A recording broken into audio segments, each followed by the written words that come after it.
আসসালামু আলাইকুম। সংবাদে আপনাদের সবাইকে স্বাগত। সংবাদ শিরোনাম।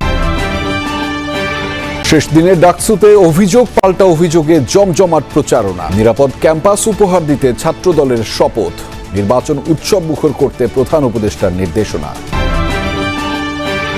ফেব্রুয়ারির প্রথমার্ধেই জাতীয় নির্বাচন, ঠেকাতে পারবে না পৃথিবীর কোনো শক্তি, বললেন প্রেস সচিব।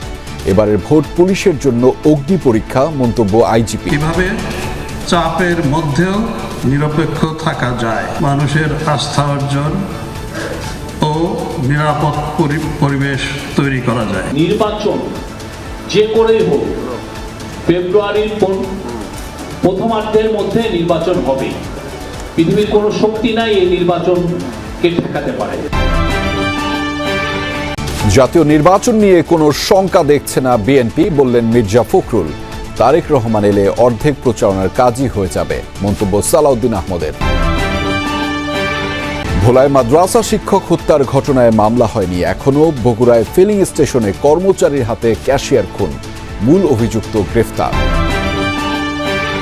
শেষ হচ্ছে ঢাকা বিশ্ববিদ্যালয় কেন্দ্রীয় ছাত্র সংসদ ডাকসু ও হল সংসদ নির্বাচনের প্রচারণা। প্রার্থীরা ঘুরে ঘুরে দিচ্ছেন নিজেদের ইশতেহার, ভোটাররাও জানাচ্ছেন প্রত্যাশার কথা। এদিকে প্রচারণার শেষ দিনেও ছিল পাল্টাপাল্টি অভিযোগ। এসব ভোটারদের হাতে প্রার্থীদের প্রচারপত্র যেন আটছেই না। আটবেই বা কিভাবে? 28 পদের জন্য লড়ছেন 470 জন। শেষ দিনের প্রচারণায় সবার কাছেই পৌঁছাতে চেয়েছেন সবাই, তাই দুই হাত ভরে শিক্ষার্থীরা লিফলেট নিয়ে জানিয়েছেন শুভকামনা। এক একজন প্রার্থী অনেক সুন্দর সুন্দর ইনোভেটিভ। কেউ হচ্ছে তার ব্যালট নাম্বার 1 মানে 123, সেটা দিচ্ছে 1 2 3 সিসিমপুর। দেখা যাচ্ছে যে সবাই স্বতন্ত্র বা ব্যক্তি হিসেবে মানুষকে বেশি বিবেচনা করছেন আসলে। রোববার বেলা 1টার দিকে বটতলায় ছাত্রদল মনোনীত সব পর্যায়ের প্রার্থীরা পড়েন শপথ। শুরু হয় জাতীয় সঙ্গীতের মধ্য দিয়ে।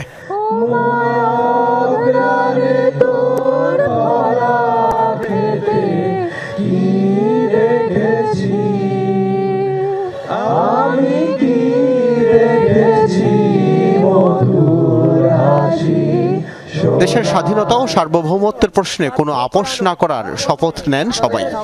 এই প্রতিটি শপথ বাস্তবায়িত হবে। রাষ্ট্রের প্রয়োজনে আবারও রাজপথে নামার শপথ বাক্য পাঠ করেন সব প্রার্থী। আসুন আমরা সবাই নিজ নিজ পছন্দের প্রার্থীকে ও প্যানেলকে ভোট দেই। আমরা সবাই মিলে কাঁধে কাঁধ মিলিয়ে গণ অভ্যুত্থানের আকাঙ্ক্ষাকে গড়ে তুলি একটি সাম্য, মানবিক মর্যাদা ও শিক্ষার্থী বান্ধব ঢাকা বিশ্ববিদ্যালয়। থেমেছিলেন না অন্য প্রার্থীরাও। ছাত্র শিবির মনোনীত প্রার্থীরা ঘুরেছেন অনুষদ থেকে অনুষদ। অভিযোগ করেছেন একটি দলের নেতারা ফোন করে শিক্ষার্থীদের তাদের প্যানেলে ভোট দেওয়ার চাপ দিচ্ছেন। ব্যালটের মাধ্যমে এর জবাব দেওয়ার আহ্বান জানান তারা। আপনাদেরকে যারাই ফোন দেখ, যত ধরনের হুমকি দেখ, আপনারা নির্ভয়ে সেটা আমাদেরকে বলবেন, এবং যারা এই ধরনের হুমকি দিচ্ছে তাদের বিরুদ্ধে আপনারা 9 তারিখ আপনাদের অবস্থান জারি রাখবেন। আর আমি বিশ্বাস করি ঢাকা বিশ্ববিদ্যালয়ের শিক্ষার্থীরা সবসময় সত্যের পক্ষে ছিল, সবসময় সততার পক্ষে ছিল। সার্বিক বিষয় নিয়ে মধুর ক্যান্টিনে সংবাদ সম্মেলন করে বাম সংগঠনের প্যানেল প্রতিরোধ পর্ষদ। দাবি করা হয় স্বাধীনতা বিরোধীরা একটি পদেও জিতবে না। ক্ষোভ জানানো হয় নির্বাচন কমিশনের প্রতিও। আমরা আহ্বান জানাতে চাই আমাদের অনাবাসিক ভাই বন্ধুদের প্রতি, আপনারা যাকে খুশি তাকে ভোট দিন, কিন্তু 9 তারিখ প্লিজ ভোট দিতে আসুন। আপনারা ভোট দিতে আসলে গোটা ইকুয়েশন বদলায় যাবে। এখানে যত সমীকরণ হচ্ছে এই সমীকরণগুলো কিচ্ছু দাঁড়াবে না। এখানে স্বাধীনতা বিরোধীরা একটা পোস্টেও জিতে আসতে পারবে না। এরপরেই সংবাদ সম্মেলন করে কমিশন। জানানো হয় প্রথমবারের মতো ডাকসুতে ব্রেইল পদ্ধতিতে ভোট দেবার সুযোগ পাবে দৃষ্টি সমস্যায় আক্রান্ত 30 ভোটার। এই প্রথমবারের মতো এবং তার ব্যক্তিগত গোপনীয়তা রক্ষা করে ব্রেইল পদ্ধতিতে ভোট দিতে সক্ষম হবে। জাল ভোট ঠেকাতে থাকবে কয়েক স্তরের যাচাই বাছাই, তাই কোনো গুজবে কান না দেওয়ার পরামর্শ কমিশনের। গুজব একটা মারাত্মক সামাজিক ব্যাধি। কোনো ঘটনা ঘটে নাই, কিন্তু চতুর্দিকে গুজব রটে যাচ্ছে। তা আমরা এই বিষয়ে আমাদের প্রিয় ছাত্রছাত্রী এবং অংশীজনদেরকে আমরা অনুরোধ করব, আপনারা গুজবে কান না দিয়ে আমাদের রিটার্নিং অফিসারদের যে অফিস আছে সেখানে আসতে পারেন। ডাকসু নির্বাচন যেন উৎসব মুখর হয় সে ব্যাপারে নির্দেশনা দিয়েছেন প্রধান উপদেষ্টা ডক্টর মোহাম্মদ ইউনূস। জানিয়েছেন প্রধান উপদেষ্টার প্রেস সচিব শফিকুল আলম। বিকেলে ফরেন সার্ভিস একাডেমিতে সংবাদ সম্মেলনে কথা জানিয়েছেন তিনি। ডাকসু নির্বাচন যাতে শান্তিপূর্ণ ও উৎসবমুখর পরিবেশে হয় সেই জন্য বিশ্ববিদ্যালয়ের প্রশাসনকে সর্বাত্মক সহযোগিতা প্রদানের নির্দেশ দিয়েছেন প্রধান উপদেষ্টা। পৃথিবীর কোনো শক্তিই ফেব্রুয়ারির প্রথমার্ধে জাতীয় নির্বাচন ব্যাঘাত ঘটাতে পারবে না। আইনশৃঙ্খলা পরিস্থিতি স্বাভাবিক রাখতে স্থানীয় প্রশাসনকে নির্দেশনা দিয়েছেন প্রধান উপদেষ্টা। ব্রিফিংয়ে কথা জানিয়েছেন প্রেস সচিব শফিকুল আলম। তিনি বলেন, ঝটিকা মিছিল ঠেকাতে আইনশৃঙ্খলা বাহিনীকে কঠোর নির্দেশ দেওয়া হয়েছে। এদিকে রাজবাড়ীতে গ্রেফতার 7 জনের মধ্যে 2 জন আওয়ামী লীগ সদস্য বলে জানিয়েছেন উপপ্রেস সচিব। নানা ইস্যুতে বিক্ষোভ থেকে সহিংসতার ঘটনা এবং নির্বাচনের আগে মাঠ পর্যায়ে আইন শৃঙ্খলা পরিস্থিতি নিয়ে প্রধান উপদেষ্টার বাসভবন যমুনায় জরুরি বৈঠক হয়েছে। এতে অংশ নেন 10 জন উপদেষ্টা, পুলিশ প্রধান ও ঊর্ধ্বতন সামরিক কর্মকর্তারা।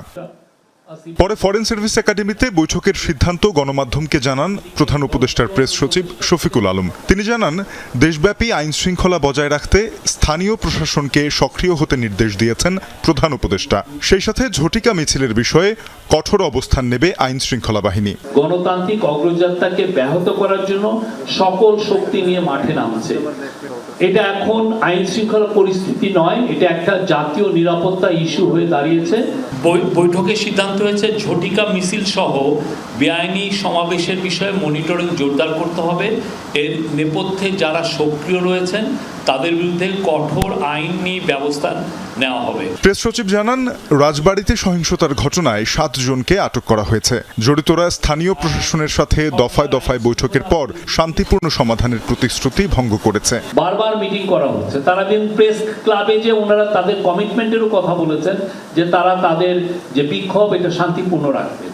এখন যদি তারপরে যে তারা এই ঘটনাটা ঘটলো, এখন এই ঘটনাটা তো খুবই বলবো যে ন্যাক্কারজনক একটা ঘটনা। তো এটা তো গভর্নমেন্টের এটা একটা দায়িত্বের মধ্যে পড়ে যে সে এইটাকে নিন্দা করবে। এই 7 জনের মধ্যে অন্তত 2 জন রয়েছেন যারা স্থানীয় আওয়ামী লীগ রাজনীতির সাথে সম্পৃক্ত।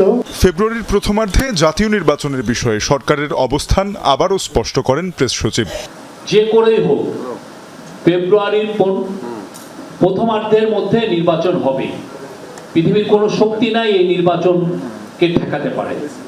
নির্বাচন হবে এবং সে বিষয়ে পুরো যত ধরনের প্রস্তুতি লাগে সেই প্রস্তুতিগুলো নেওয়া হচ্ছে। কোনো ধরনের সহিংসতাকে প্রশ্রয় দেওয়া হবে না বলেও জানানো হয় ব্রিফিংয়ে। রাজনৈতিক দল বা নেতাদের তেল না দিয়ে পুলিশকে জনগণের জন্য কাজ করার পরামর্শ দিয়েছেন স্বরাষ্ট্র উপদেষ্টা।